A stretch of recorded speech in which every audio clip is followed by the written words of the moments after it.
বিধানসভাত উত্তপ্ত পৰিস্থিতি হয়।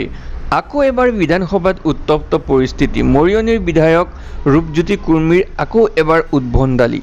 ঠিকেই শুনিছে, বিধানসভাত উত্তপ্ত পৰিস্থিতি, আকৌ এবাৰ উদ্ভণ্ডালি ৰূপজ্যোতি কুৰ্মীৰ। এতিয়াৰ নহয়, এবাৰ দুবাৰ নহয়, কংগ্ৰেছৰ দিনৰ ফালৰ পৰাই ৰূপজ্যোতি কুৰ্মীৰ এয়া উদ্ভণ্ডালি চলি আছে।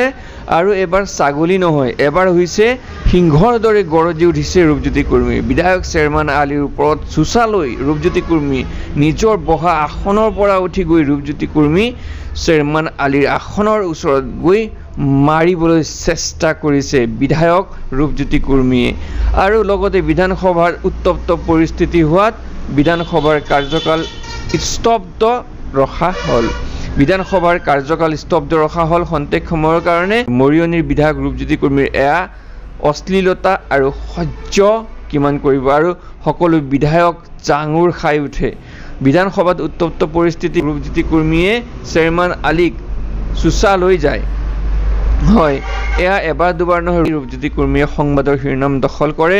আৰু এয়া ৰূপজ্যোতি কুৰ্মীৰ আকৌ এবাৰ উদ্ভণ্ডালি। বিধানসভাত উত্তপ্ত পৰিস্থিতি। বিধায়ক ৰূপজ্যোতি কুৰ্মীৰ ইমান খং যে বিধায়ক ৰূপজ্যোতি কুৰ্মীয়ে বিধায়ক চেয়াৰমেন আলীলৈ চোচা লৈ যায়। নিজৰ আসনৰ পৰা উঠি গৈ বিধায়ক ৰূপজ্যোতি কুৰ্মীয়ে বিধায়ক চেয়াৰমেন আলীক চোচা লৈ তেওঁৰ আসনত গৈ মাৰিবলৈ চেষ্টা কৰে। এয়া বিধানসভাৰ উত্তপ্ত পৰিস্থিতি হয়। ঠিকে শুনিছে, বিধানসভাৰ উত্তপ্ত পৰিস্থিতি। বিধানসভাৰ অধ্যক্ষই চম্ভালিব নোৱাৰি বিধানসভাৰ কাৰ্যকাল খন্তেক সময়ৰ কাৰণে স্তব্ধ কৰিবলগীয়া হয় বিধায়ক ৰূপজ্যোতি কুৰ্মীৰ কাৰণে। আৰু বিধায়ক ৰূপজ্যোতি কুৰ্মীয়ে বিধায়ক চেয়াৰমেন আলীলৈ চোচা দিয়ে। এবাৰ ছাগলী নহয়, এবাৰ বাঘৰ ৰূপত ৰূপজ্যোতি কুৰ্মী। আৰু ৰূপজ্যোতি কুৰ্মীৰ এয়া উদ্ভণ্ডালি এবাৰ দুবাৰ নহয়। ৰূপজ্যোতি কুৰ্মীয়ে বিধানসভাত ৰূপজ্যোতি কুৰ্মীৰ এবাৰ দুবাৰ নহয়, বহুবাৰ চলি অহা এয়া উদ্ভণ্ডালি। বিধায়ক চেয়াৰমেন আলীলৈ চোচা আৰু কংগ্ৰেছৰ দিনৰ পৰাই বিধায়ক ৰূপজ্যোতি কুৰ্মীৰ এনে পৰিস্থিতি। News desk report, Assam Gorkha live.